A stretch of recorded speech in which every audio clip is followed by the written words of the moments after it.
Howling on Dowling, my, it's a real great treat.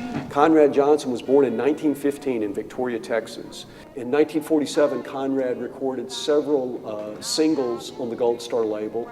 None of them really did much beyond local popularity in local jukeboxes, but his most famous hit, certainly locally, was a 1947 song called Howling On Dowling.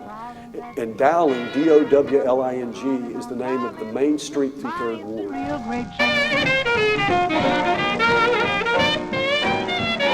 But since the end of World War II, or since the 1940s, and then particularly accelerated after World War II, Third Ward became predominantly African American, and it's one of the more famous and or infamous black neighborhoods in Houston and probably in Texas.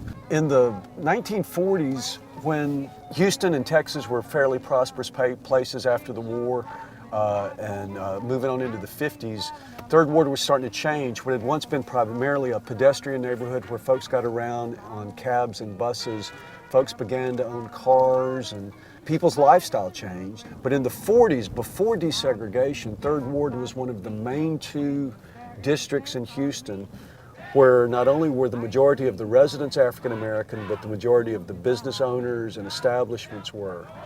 And along that street, dating as far back as the 20s and 30s, but most prominently in the 40s and early 50s, there were black-owned businesses that included banks, at least 2 movie theaters, all manner of restaurants, nightclubs ranging from small cafes to grand-scale venues such as the El Dorado Ballroom was at the corner of Elgin and Dowling. On Dowling, you had the Club Ebony, which was a major jazz club. Arnett Cobb was one of the mainstays there. In 1947, Conrad Johnson and his band recorded a song that he wrote and that he sang on. He wasn't really a singer, but he sang on that song, a song called Howling On Dowling.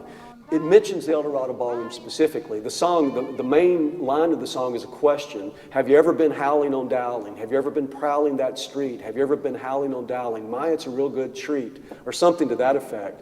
And when they get to the turnaround part, before they go back to that main chorus, he's kind of, the singer is delineating some of what you'll find on Dowling, and he says, Dowling Street is where you meet the great thing of a nation. Chick shows, rackets, and barbecue, ice cream, Paul, and El Dorado, too. The only one he mentions by name is the El Dorado, but these recognizable landmarks that folks would associate with Dowling Street, which for Third Ward was Main Street.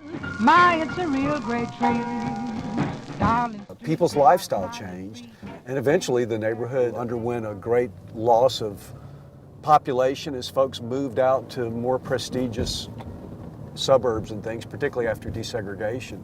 But as we go down Dowling, you see over to our left here part of a development called Project Row Houses, which has done, in my opinion, an impressive job of preserving elements of Third Ward culture and history as the neighborhood changes rapidly around us. The right one you'll refuse when you're howling and growling on Dowling.